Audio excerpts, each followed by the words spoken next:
మిమ్మల్ని ఎక్కువగా ప్రేమించేవారు ఇలానే ఉంటారు. ప్రతిదీ మీతో పంచుకుంటారు. కష్టాల్లో మీకు ధైర్యం ఇస్తారు. మీ మాటలకు విలువ ఇస్తారు. అలాగే మీ మంచిని కోరుకుంటారు.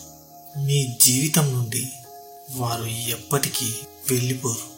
మీరంటే నిజంగా ఇష్టం ఉన్నవారు మీ తప్పులు 100 ఉన్నా సరే మీతో కలిసి ఉండేందుకు ఒక్క మంచినైనా వెతుక్కుంటారు. మనం అంటే ఇష్టం ఉన్నవాళ్ళు ఒక దెబ్బ కొట్టి మరి నువ్వు చేసేది తప్పు అని నిలదీస్తారు. కొట్టినంత మాత్రాన మీ మీద ఇష్టం లేదని కాదు, మీరంటే ఎంతో ఇష్టం ఉంటేనే కదా. మీరు తప్పుదారిలో వెళ్తుంటే చూడలేక సరిదిద్దే ప్రయత్నం చేసేదే. ముందు దాన్ని అర్థం చేసుకోండి. కోప్పడడం అలాగే అలగడం ఈ రెండు ఉన్నవాళ్ళు మీ జీవితంలో ఉంటే వారిని ఎప్పటికీ వదులుకోకండి. ఎందుకంటే వాళ్ళకి నటించడం రాదు. వాళ్ళది స్వచ్ఛమైన మనసు. ఏ భావమైతే మనసులో ఉంటే దాన్ని బయటకి వెళ్ళపుచ్చుతూ ఉంటారు.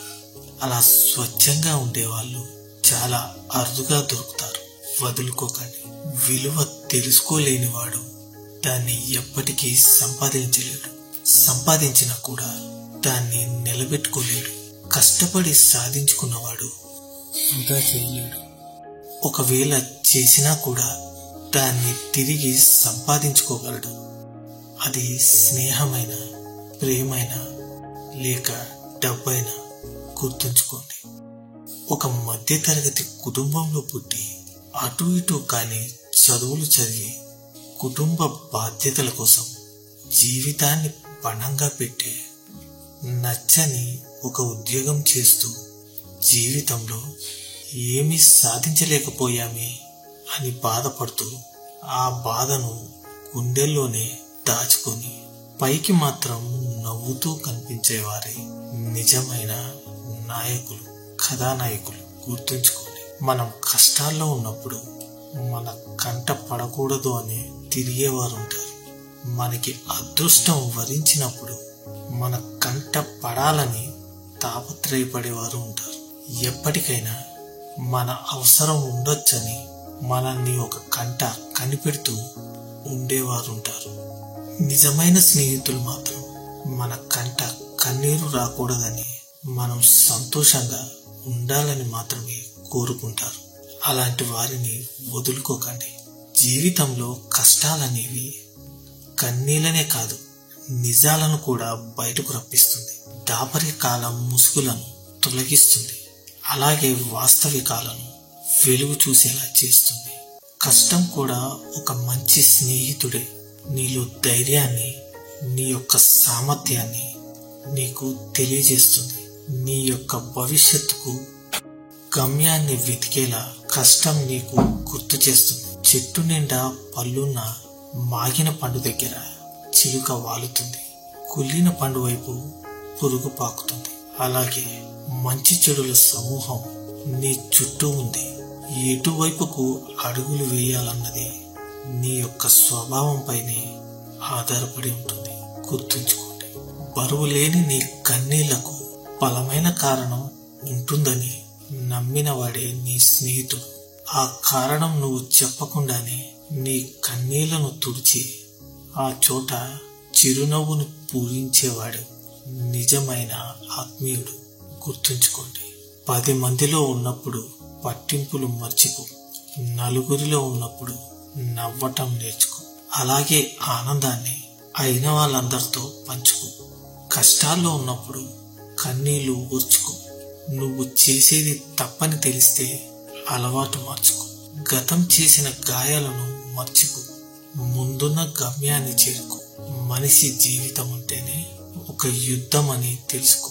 ప్రతి వ్యక్తి కూడా సంపదను కూడబెట్టుకోవాలి. ఎందుకంటే ఇబ్బందులు ఎప్పుడైనా రావచ్చు. పరిస్థితులు మన చేతుల్లో ఉండేవి కావు. కష్టకాలంలో ఎవరూ మీతో లేనప్పుడు డబ్బు మాత్రమే మిమ్మల్ని ఓదారుస్తుంది. ఎవరో ఏదో అన్నారని నువ్వు అనుకున్నది ఏది జరగట్లేదని ఏడుస్తూ కూర్చుంటే ఎలా? ఈ రోజు ఉండే చీకటిని చూసి కృంగిపోకు. రేపటి వెలుగు కోసం పరుగును మొదలుపెట్టు. గెలవటానికి పరిగెత్తు. గెలిచి నువ్వేంటో చూపించు. నిన్ను చులకనగా చూసిన కళ్ళే రేపటి రోజు నీ గెలుపును చూసి కుళ్ళుకొని ఏడ్చేలా చెయ్యి. స్నేహం అంటే భుజంపై చెయ్యేసి మాట్లాడటం కాదు. కష్ట సమయాలలో భుజం తట్టి నేనున్నాను అని ధైర్యం చెప్పటం. డబ్బు కోసము లేదా అవసరాలకు ఆదుకుంటారనో స్నేహాన్ని చేయకండి. మనస్ఫూర్తిగా స్నేహం చేయండి. మీకు అలాంటి స్నేహితులుంటే వారిని ఎప్పటికీ వదులుకోకండి.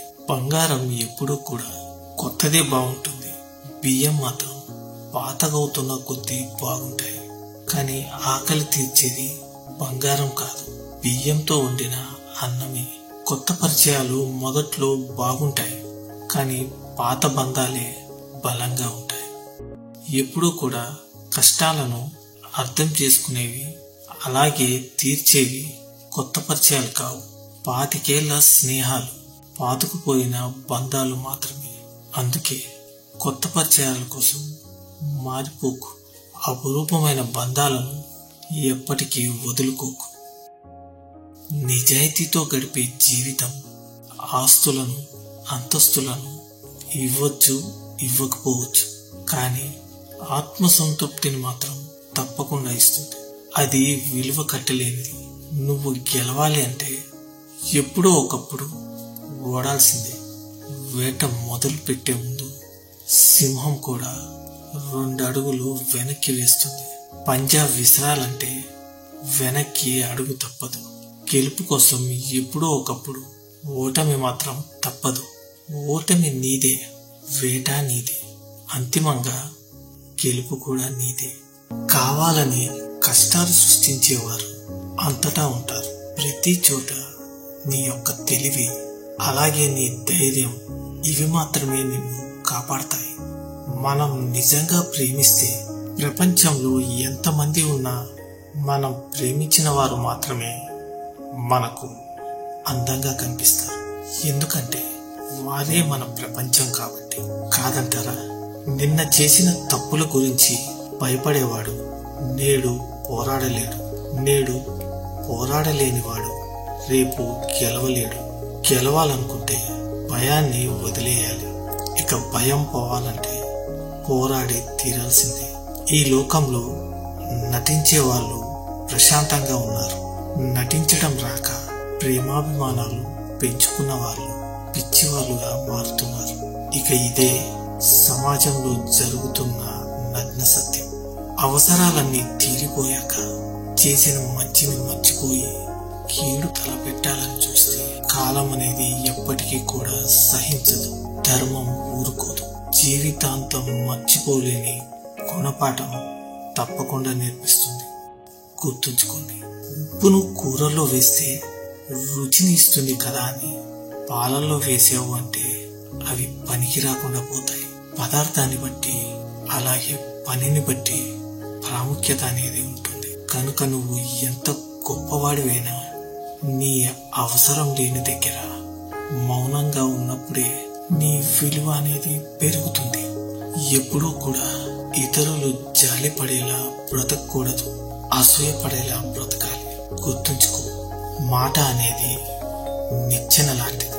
పైకి తీసుకెళ్లగలదు, అలాగే తిరిగి రాలేని లోతుల్లోనూ పడివేయగలదు. అర్థమైందనుకుంటా? కొందరికి మనం ఎలా ఉన్నా కూడా కష్టమే. మనం బాగుంటే కుళ్ళుకొని చేస్తారు, చెడిపోతే ఊరంతా చాటింపు చేస్తారు. అలాంటి వారికి దూరంగా ఉండండి. మార్పు నిన్ను గమ్యం వైపు అడుగులు వేయిస్తే ఇక ఓర్పు నిన్ను గెలుపు దగ్గరకు చేరవేస్తుంది. ప్రతి విషయం గురించి తెలుసుకునేలా చేసేది జ్ఞానం. ఎంతవరకు గుర్తుంచుకోవాలో, అలాగే ఎంతవరకు వదిలేయాలో తెలిపేది వివేకం. వివేకం లేని జ్ఞానం వ్యర్థమని గుర్తుంచుకోండి. ఆశించి జీవించే వ్యక్తిలో నటన ఉంటుంది. ఏమీ ఆశించకుండా జీవించే వ్యక్తిలో ఆత్మీయత ఉంటుంది. ఉదయం లేవగానే నిన్న నువ్వు చేసిన తప్పులను ఒక్కసారి గుర్తు చేసుకో.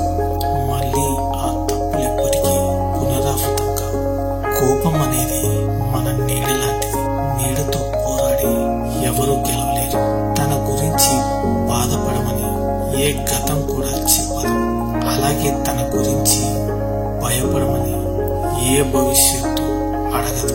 తన యొక్క కళ్ళు చెవుల కంటే కూడా నాలుకకు ఎక్కువగా విశ్రాంతినిచ్చేవాడు. అందరికంటే ఎక్కువ ప్రశాంతంగా